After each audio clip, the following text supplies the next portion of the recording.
and welcome back to Sakura Angels. Last episode, Kenta went home from school after being attacked by a less friendly angel, or rather demon girl with the same powers, only stronger than his bodyguards, and naturally they fled. After that, Kenta decided to not invite them into his house, and instead they camped out in his garden, without being noticed by his parents somehow. When he woke up, he found that instead of the angels being outside his house, they were now inside, having apparently broken in, but at least fixed the window, so that it wouldn't be obvious. He walked in on Hikari getting dressed from the shower and proceeded to embarrass himself. He then allowed the angels to make his breakfast, which probably was a mistake. But at least burnt food is better than poisonous food. Let's continue. I head out for school, my two bodyguards naturally at my side. I'm almost sort of getting used to this. I don't know if that's a good or a bad thing. The journey to school goes by peacefully, not a monster in sight. Though I can't help but shake the feeling that something is watching me. Maybe I'm just getting a little paranoid after, 2 attempts on my life have been made already. I'm sure it's all in my head. I arrive at school with time to spare. That's a first. Sayaka and Hikari keep close to me.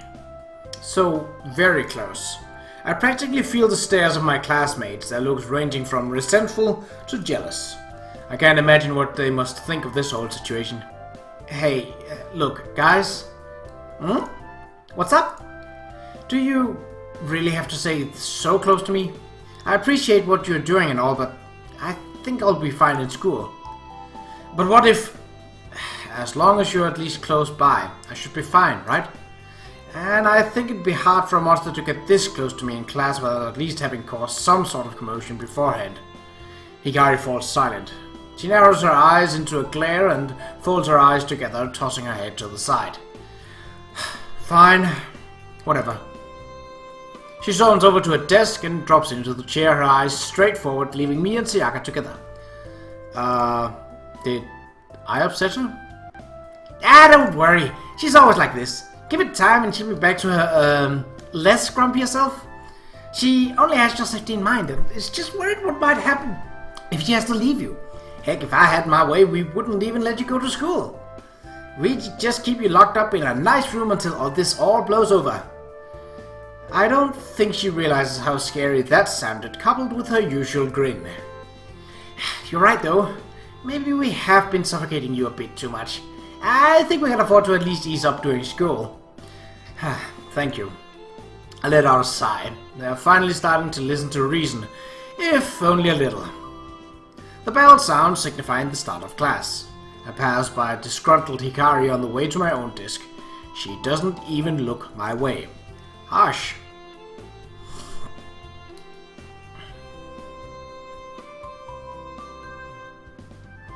The morning classes pass by in the blink of an eye, the lunch break soon arriving. I stand up and let out a yawn only to find I'm not alone. Come on, guys. We talked about this. As if the conversation this morning had never happened, I find both my guardians standing around me, oblivious to my irritation. What's up, Kenta? Aren't we going to get lunch now? I'm going to get my own lunch. You guys don't need to be glued to my side. Go do your things, whatever. But we're supposed to... I don't know. Something. Anything. I feel like you two have been pretty much attached to me since the first day I met you or yesterday. Some breathing room would be nice. I really am grateful that they're here. Otherwise, I might have met a grizzly end yesterday. But this is borderline stalking. I'm not even going to bring up how they camped outside and then proceeded to break into my house. Oh, okay then. I get ya. Hikari understands too, I think. Come on, Hikari. It might be fun to explore the school a bit and see what it has to offer. We've never really had the chance to attend one before, after all. She's never been to school? Just where do these two come from? The more I talk to her, the more she makes herself sound like an alien. Alright then, Ketsa. We'll go do our thing for a bit. Just yell if you need us and try not to die.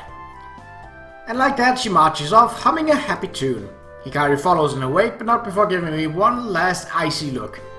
I can almost feel my shoulders begin to frost. Brr. Well, I did it. I somehow convinced them to give me some peace. For the time being, anyway. But now what? First and foremost, I should probably try not to forget about lunch again. Otherwise, I might just keel over and have finished the job for whatever dark forces that are lurking out there myself. I head to the cafeteria.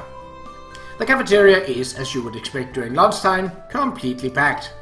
Throngs of students take up what little walking space might have existed between the tables, equally as populated. I stand my ground and gradually work my way past the crashing waves of students that impede my path. Of course, getting food would never be so simple. Eventually, I work my way to the front of the line and approach the counter. Naturally, after all the students before me, there was very little in the way of choice. I guess it's either this sandwich or this other sandwich. Neither of them seem amazingly appetizing. Whatever. Anything will do after how much food I've missed out on. Cheap, bland sandwich in hand, I give a look over the tables. Like before, they're all pretty packed. Though I do see one fairly empty table at the far end with a familiar someone happily digging their way at their lunch. Even from this distance, I can tell it's Sayaka, her vibrant brown hair, instantly distinguishable from anyone else's. I don't see Hikari anywhere in sight. They must have decided to do their own things for the break. I guess if I want to sit down here to eat, Sayaka's table is the only choice, but do I really want to eat here? It's so noisy I can hardly even think. She hasn't noticed me either, completely absorbed in the demolition of her food. Maybe I can slip away to the roof, where no doubt it'll be more peaceful. So I think the idea that we were on when we started this was that we were going for Hikari. And, well, the Sakura novels are not in a way that you don't get an option to go with no girl. At least, I haven't experienced that yet. So, chances are pretty good that while Sayaka is visible in the cafeteria, Hikari is on the roof. So let's head up there. The roof it is. It's just too noisy here, and I get the feeling sitting with Sayaka will only make things worse.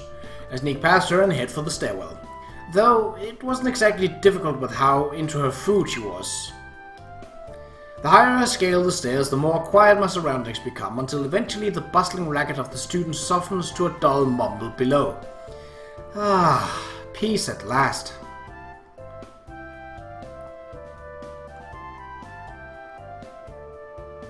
I emerge out onto the rooftop. A gentle breeze grazes my face as the sun shines high in a near cloudless sky. It's perfect out here. Only, it seems I wasn't the only one that had decided to come up here. Yep. Hikari stands at the edge of the rooftop, facing outwards as she peers down at the countless people. Given how intently she seems to be analyzing, I can only guess that she's keeping guard. I have to admire her dedication towards the whole thing. I actually do feel pretty safe knowing that she's this serious about it all. She's so absorbed in what she's doing, I don't think she's even noticed me yet, making no real effort to conceal myself a close-up right behind her. Still nothing. She is miles away. I reach out and give her a gentle tap to her shoulder. Yo. She jumps a good several feet into the air to my touch and lets out an ear-piercing scream. A bit of an overreaction, maybe? Or am I just that scary? Hand to her chest, as if to keep her heart from breaking free, she spins around to face me. Her stern expression softens a little as she realizes it's me, but only a little. She still seems pretty mad. Okay, oh, Kenta, it's just you. Don't scare me like that. You're lucky I didn't frazzle you on the spot. I scrub at the back of my head with a grin. I really did spook her.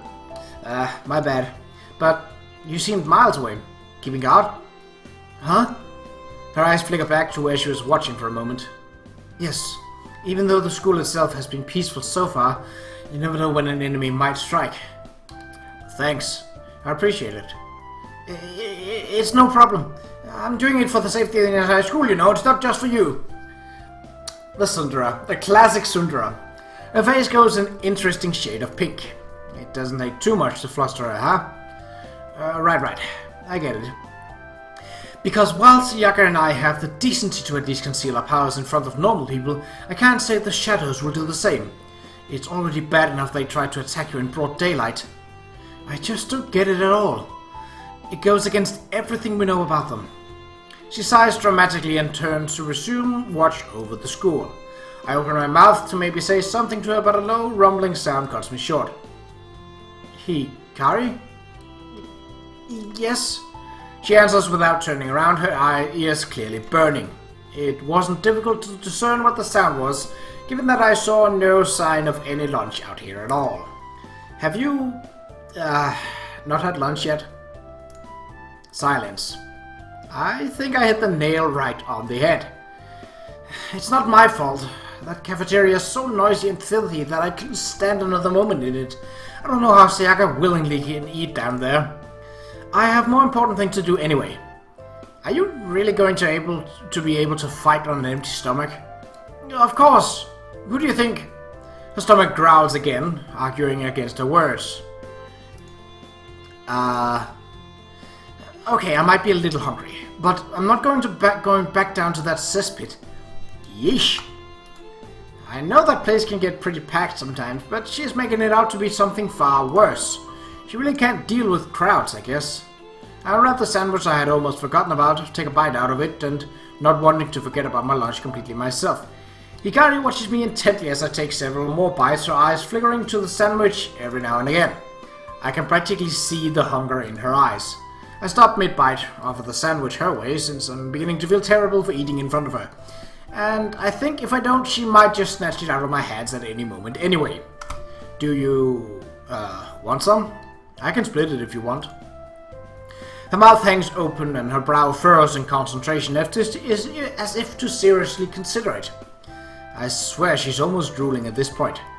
She comes to her decision with an abrupt humph and turns her head to the side, her hair whipping along with it. I should have expected that. Don't be ridiculous! Why would I want something you've already slobbered all over? I'd rather starve than... Her stomach beckons for the food. Okay, fine. Maybe a little. I break off half before she snatches it away with reluctance. Thank you. I suppose. I don't think she's used to saying something like that. We're finally making progress. I can't help but smile. Wipe that disgusting grin off your face. I don't know what you're thinking about, but I'm sure it's something indecent. She says it with a snarl before she violently rips a chunk of the sandwich away with her teeth. Good? It's okay. Not the best I've had, but certainly not the worst. Why, back at the academy She stops herself, her eyes widening some. I think she almost let slip something there. I really wish they weren't so secretive about all this stuff. The academy, huh? It's nothing. But I'm pretty sure I heard... You heard nothing. Yikes. Despite her small frame, whenever she uses that commanding voice of hers, I feel like about the size of a mouth before her. I guess it's no use in pushing her for more information, unless I want to end up like that monster from before. Okay. I didn't hear anything. It must have been the wind or something. She sighs as she gives her hair a toss, the anger leaving her as suddenly as it had built. We're not withholding information just to be all mysterious, you know. That could have fooled me. It's just easier this way. There's no point in dragging you into this mess if we can help it. It is not a life I'd wish on anyone. Her expression darkens, yet her mouth still works, the majority of her half of the sandwich already gone. I'm not even sure she realizes she is eating it at this moment. She spends a good moment or two debating something in her head before she finally looks up at me with serious eyes. Kenta, what would you do if you were... A group of chatty students emerge out onto the roof from the stairs, lunches in hand. Hikari clamps up at the sight of them and turns back to her guard post. Never mind. It's not important. If you say so. It sure looked important, since I don't think I've seen her give me that serious a look before. Just my luck that all of the times people would choose to eat here, it would have to be now. Any semblance of a conversation we may have had before is well and truly dashed now. She seems a lot more reserved in the presence of other people. Plus, I guess what we were discussing weren't exactly appropriate for their ears. The sandwich was really nice, by the way. Huh? I didn't catch that. Nothing. The lunch break soon comes to an end and we're whisked back to class. The rest of the school day goes by fairly normally. No crazy attacks, no monsters. I still can't shake the feeling something is watching me though. Another day down, another walk home. My two guardians by my side. They seem to be noticeably more tense compared to last night. After how close that fight was, I don't really blame them. We were lucky she didn't pursue us back then, or that could have been it for me. No, it would have spelled the end for everyone. The journey back is silent, both the girls' faces mirroring each other in a look of sheer determination. They seem ready to spring into action at the slightest sign of danger, so I don't want to break their concentration with mindless small talk. Gradually, the sun sets on our route ahead, the streetlight flickering to life overhead one by one. Great. The more the shadows begin to creep in all around us, the more tense I can feel myself become. I come to a stop. Something doesn't feel right. Kenta? What's wrong? There it is again. That damn headache out of nowhere. Wait. Hasn't there always been a pattern with these headaches? They don't usually happen during the day unless... Ah, right on time. You really do make this easy, you know? Of course. We walked right into it. I really need to start to find a new way home. A sultry laugh drifts out from the darkness, causing both the girls to assume offensive positions. It could only be one person. Obsidian wings unfurl from amidst the night sky. The amber-eyed adversary from before makes her presence known in the storm of black feathers. What was her name? Yusuki? I guess it doesn't matter. Names mean nothing right now. She has a maniacal look in her eye, a killer glint. Much like before, she isn't here to play around. There's only one thing she's after. Me. Light floods in and dispels the darkness for only a moment as the pair don their battle gear, weapons at hand. Kenta, get back! Right. I know how this works, okay. Not needing to be told twice, I sprint a good distance from the three girls as to not get caught up in any crossfire. But are they going to be able to win? Yusuke hardly broke a sweat last night and was able to keep both of them at bay at once with that scythe of hers. The difference in power was just too much. Not to mention my guardians have some serious issues with working together as a team. Last night was a complete disaster. I fear we might have to take another tactical retreat. And I'm not sure I have the stomach for it. Yusuke lands gracefully before Sayaka and Hikari, an unsettling grin spreading from ear to ear on her face. I've got to say, I'm surprised you even want to fight. I thought you might just turn tail again. I suppose things are more fun this way. Her dark wings erupt into a stream of feathers which reform into a deadly scythe within her hands. Now, which one of you wants to die a miserable death first? Hikari, now! Hikari nods and launches for Yusuke before she can make the first move. Sayaka kicks off the ground and flies a good deal backwards as she readies an arrow in her bow. Am I witnessing team play here? It certainly makes a change after last night's disaster. It's all useless. Yusuke reacts like lightning and brings the scythe to a whirl, clashing with Hikari's sword. A shockwave bursts through the street as the two weapons collide, shattering nearby glass and warping street signs, a testament just to how strong these girls are. I'm beginning to see shades of last night's fight. Yusuke has the advantage in terms of brute strength, so she'll no doubt push back against Hikari's blade. But Hikari doesn't seem nervous at all. In fact, she seems confident. Light, come forth!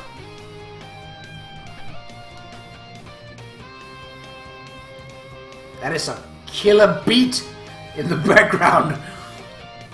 Classic anime fighting theme. But hey, why not? Hikari stands her ground in the clash with gritted teeth, and her sword gives up a vibrant glow at her command. A glow that continues to intensify until it engulfs the clashing pair in the blinding light. I'm forced to shield my eyes with an arm as if I was staring at the sun itself.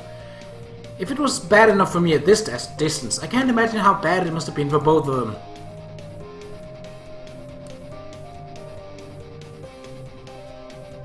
From the safety of my sleeve, I peer out back at the battle, the light fading slightly. It seems Yusuke wasn't expecting that at all, as she's reeling back from it all, hand to her face. Oh, what do you think you're playing at? Oh, and there is our thumbnail. So, was it H? It was! Haha! There's different commands for different visual novels as to remove the UI. And as I'm playing multiple visual novels right now, well, obviously I get the controls mixed up from time to time. Print screen and back to the UI. And Hikari, duck! Sayaka lets loose the arrow she's been charging since the pair had clashed. It rockets off with unreal speed, leaving a trail of glimmering sparks in its wakes as it homes in on Yusuke. Hikari pulls back at Sayaka's voice and ducks to just barely avoid the arrow coming her way. It's a direct hit. The arrow bursts upon impact and sends Yusuke skidding backwards as she's desperately trying to keep herself upright. It doesn't end there though. Hikari hops to her feet and charges in for a follow-up attack, which Yusuke is trying her best to recover from the arrow. Well, we are more focused on Hikari, so maybe this one is actually better. Steel sings as Hikari kicks off the ground and goes for a crushing blow to the head. This should be it. I can't see how she'll escape from Hikari's blade now. It's over! The ground under my feet gives off a quake as she lands. A good half of the road splits under her blade, and chunks of concrete rain everywhere. It was a devastating attack, to be sure. Surely no one could have survived a blow like that, but... What? Hikari is just as bewildered as I am. The dark girl is nowhere to be seen. A single black feather drifts down from where she once stood. She just... vanished. A sinister giggle echoes from the shadows. Did Yusuke teleport? Or is she just so fast that I couldn't keep up? Hikari bolts up at the sound and shoots Sayaka a frenzied look. Sayaka, look at... Huh? Something glimmers from out of the darkness behind her and then lashes out with a vicious swing. Sayaka just barely reacts in time, jumping to avoid the fatal slash. At least, I thought she had avoided it. Yeah! There's a sudden burst and Sayaka lets out a shriek. She herself looks unharmed, but a good portion of her outfit is in tatters. Fragments of what used to be her outfit rain down from above, well and truly diced by the mad girl's scythe. Yeah. I mean, it's horrible that there's hardly anything left of her outfit. From where I'm standing, I can practically see... Huh? I lost track of what I was thinking about there. Sorry. Ahem. Fight. Bad. Damage. Terrible. Okay, I'm back on track. This is insane. If she had reacted just a fraction of a second slower, her outfit wouldn't have been the only thing that had cut to ribbons by that attack. I thought Yusuke seemed bad before, but if anything, tonight she seems even stronger. Or is it just all in my head?